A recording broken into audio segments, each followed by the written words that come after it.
Whoever God anoints, the world cannot stop. Have you ever wondered why some people seem to carry something different from God?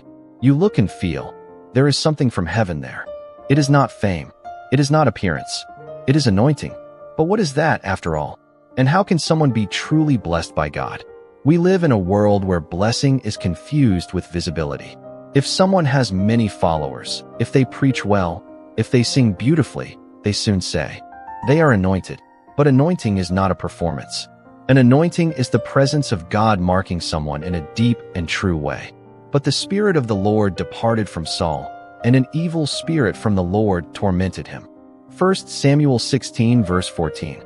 Saul was king, he had authority, but he had lost his anointing. And David? He was still a young shepherd, forgotten in the fields, but he had the right heart, and he was anointed by God. Today, there are many kings with crowns, but without anointing. People who lead, but do not inspire. Who speak beautifully, but do not carry heaven. Meanwhile, there are missionaries hidden in villages in Asia, mothers of prayer in the backlands of Brazil, Christians in underground prisons in China. People that the world does not see, but heaven recognizes. The anointing does not depend on the stage, but on intimacy with God. It is cultivated in secret, not in the crowds. The anointing is not bought. It is not deserved, but it is released on hearts that are broken, available, and willing to obey. The anointing which you have received from him abides in you. 1 John 2 verse 27. This means that the anointing is not a moment, it is a lifestyle. It is something that is carried at work, at church, on the bus, at home. It is living full of the Spirit in every small decision. Do you want to be blessed?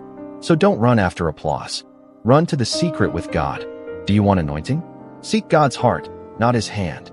It is important to remember. Anointing is not status, it is weight. It demands renunciation, holiness, humility. David was anointed, but before becoming king, he was persecuted, betrayed, tested. Jesus was anointed with power, but before that, he spent 40 days in the desert, fasting. In other words, anointing is preceded by trials. The Spirit of the Lord is upon me, because he has anointed me to preach good news to the poor. Luke 4 verse 18. Do you want this anointing? Be willing to love the poor, heal the broken, serve with compassion. God's anointing is not to exalt us, but to reach those in need. Let us pray. Lord, I don't just want an appearance of faith.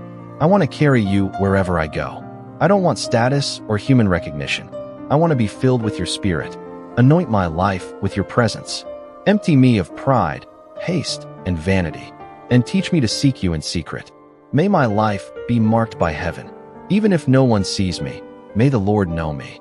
Forgive me for seeking blessings and forgetting the blesser. Today I return. I return to seek you with sincerity. I want to be someone after your heart, anointed, transformed, and available to serve you. In the name of Jesus. Amen. It is not the world that defines who you are. It is God. And if he anointed you, no one can stop what he is going to do. If you like this video, help us by subscribing to the channel, liking, and sharing. And remember, each day is a new opportunity to call on the name of the Lord.